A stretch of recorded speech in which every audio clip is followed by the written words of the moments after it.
stay so long, a couple hours, but I thought it was fascinating.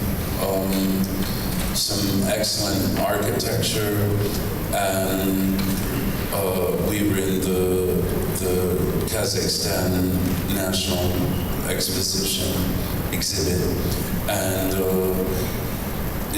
obviously the expo, this expo is about energy and its sources and possibles.